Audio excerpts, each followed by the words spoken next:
Hello viewers, welcome to KB Diamonds Edu Consult with Teacher Betty. The topic we'll be talking on today is my choice and my future. It has to do with making marital choice. Marriage is not a Disney tale, and being married does not mean that couples don't quarrel or have misunderstanding. It occurs, but they do overcome it by the grace of God. So, marriage is a lifetime journey, between a man and a woman. It's not something that happens between the same opposite sex that we see happening in some part of the world, but it's between a man and a woman. And marriage, that's why they said marriage is not for the boys, nor for the girls. In the book of Ephesians 5, reading from 31 to 32, the Bible says, "A man shall leave his father and mother, and shall cleave unto the wife, and the both of them shall be one." So, a marriage is between a man and woman. And in recent time, if you get to know about it, there is high rate of divorce. Well, well, it can be due to so many reasons. Some due to abusive marriage, some maybe due to lack of submission in their marriage, or some just want to have freedom in marriage, which cannot really be possible because it has to be a kind of agreement between the two opposite sex. So for this reason, I just felt that uh, there is need to give some tips or some guide to our upcoming youths and people that are planning perhaps to get a suitor, to be a guide for them as they are planning to get married. So your choice and your future. So as you want your future to be, you can begin to plan it right now ahead. You have to pray and choose rightly with the leading of God. Don't compare yourself. Don't be under peer pressure to settle down. Oh, my friends are getting married, so I just have to get married. No. Seek parental consent. Because some people get married and they feel they don't care. They don't they don't give a hoot if the parent even bless the marriage or so, or if they agree to the marriage. You have to seek their consent. It's very important. Seek their blessings. It goes a long way into the journey that we are going to, that as you embark on your journey into marriage, ensure you go through the normal process. What are the normal process? You have to get to meet with your in-laws, do introduction. If you're a man, you have to pay the dowry of the woman that you are bringing in as a wife. You can either decide to do a registry by court marriage, or if you don't want to do a flamboyant, church wedding, you can decide to inform your pastor after going through the normal classes for an intending couple. Then you have a church blessing.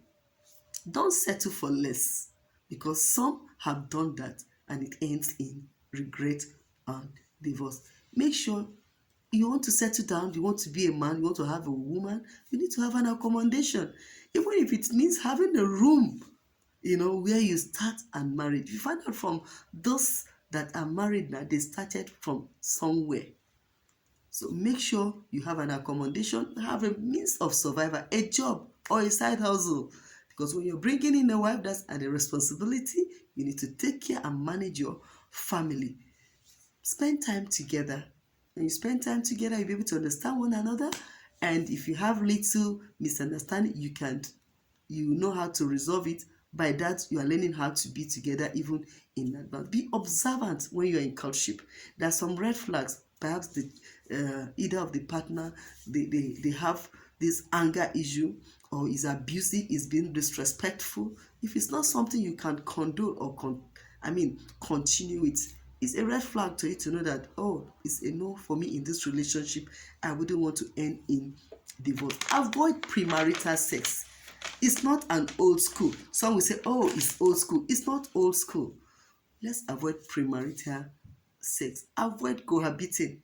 As a man and a woman, some live together as boyfriend and girlfriend and they are not married. That's cohabiting.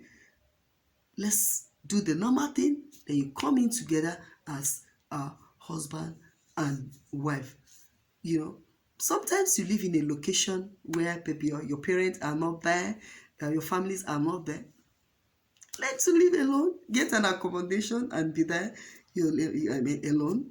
You, by so doing, you learn to do some things independently. Financially, you have some emotional things, you can handle them yourself. You be organized.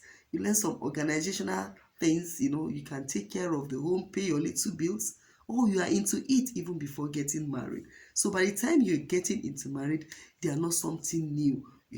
But don't, because you're under the need of an accommodation, and so you don't have an accommodation, the best thing you feel you can do is to cohabit with your boyfriend. You're a man or you're a woman, you cohabit, staying together as boyfriend, girlfriend, all in the name of accommodation. It is not spiritually very, very wrong. Know your spouse. Know your spouse. Know the kind of job he does. Oh, he buys me this, he buys you that. Try to find out the source of his income. In recent time, we've discovered that some have wrongly been married to armed robbers or kidnappers. I'm sorry to say this, but it's very important for us to know the kind of job. Oh, what kind of business? Oh, I'm a businessman. What kind of a business are you doing? It's important because it's not all the glitters that are good. Upgrade yourself. Oh, do you just have a school cert? You can still go back to the university. Thank God for the online lessons. You can learn from any part of the world where you're learning online. Upgrade yourself, socially dress well, look good, walk well. I mean, you can learn a trade. If you feel, academically, your brain can learn a trade.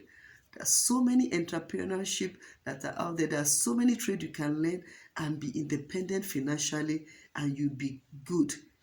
Make sure that as a lady, you are not a liability but an asset to any man that you're getting married into. Look good. Keep fit. Do some exercise. If you have some flappy areas in your body, try to be, keep fit. What is the spiritual level of the woman or the man you're getting married to? It's important for you to know. Is he born again? Are you on the same page? If you are born again and you are burning for the Lord, and you get married to somebody that is not a believer, definitely you are not on the same page. So don't be on equal yoke with an unbeliever. You have to marry somebody that will help you to achieve, accomplish your dream. Learn how to cook. Don't be a major in fast food, but as a lady, let's be major in homemade food. Go to the market, know how they sell things, know how they buy things, buy ingredient, get to your house, cook it. Don't be a major to flaunting fast food for every meal. Oh, all in the day because I have money, my money can do it. Men want homemade food prepared for themselves. So many couples, they are being divorced as a result of, oh, my wife cannot cook good meal, and so if they get a girlfriend that can make a good meal for them, they opt out. You see them not eating at home. So let's learn to cook homemade food. We can learn so many things online that you don't even know how to do concerning cooking and lots more. Learn domestic chores. Oh, I have money, my money can do most things, machines can do those things. You have to do some things manually with your hands. Let's learn how to do some house chores. This is applicable to both man and woman. Work work on your personality, how you talk, how you sit. In my last edition, I talk about modest dressing. Dress well. You don't have to have 1 million to look good. You have to dress well. Pre-medical check. Pre-medical test precede pre-wedding photo shoot. You have to find out about your HIV status, hepatitis B or C, your fertility test, your genetic disorder. These are very important. Some couples have been married, later they discover that they have genetic disorder, they are not compatible, they can't ever have kids together, or some of them, they are married and they have one or two SS kids before they get to realize. So you have to check all these things. They precede they precede pre-wedding photo shoot. So it's very important that we go to do our pre-wedding medical check and medical test. Someone like me, those days that we got married, we did not even bother to do. Some have fallen into that singular missing. But glory be to God. I don't have issue with my husband. Our genetics are compatible and we have kids to the glory of God. Find out about the medical history of your husband. Find out, are the parents divorced? Are they living together? Do they have any hereditary sickness in the family? All this, be open to your spouse, be open to whoever you are in courtship with. Don't hide any secret. Oh, maybe you had an issue before when you're in secondary school and it's your mom. Let him or her know and accept you the way you are. Plan within your budget. Don't compare yourself with anybody. Plan within your budget and everything will work out well. Wait for your time because God makes things beautiful in its own time. Your hygiene must be top notch. Brushing off your mouth. Someone, oh, that girl, that guy has mouth odor, so I can get mouthwash. Use body spray. Don't repeat dirty clothes. All these things matter. So, oh, she has bad body odor, he has body odor. We have to work on our hygiene as well. Do a self-evaluation constantly. How am I? What are those areas people are complaining about? I think I need to work on myself. So with all this, if you are able to look into it, work on it, sure, God will lead you into getting your rightful partner. Until I come your way next time, please subscribe and like my videos on KB Diamonds Edu Consults. Thank you.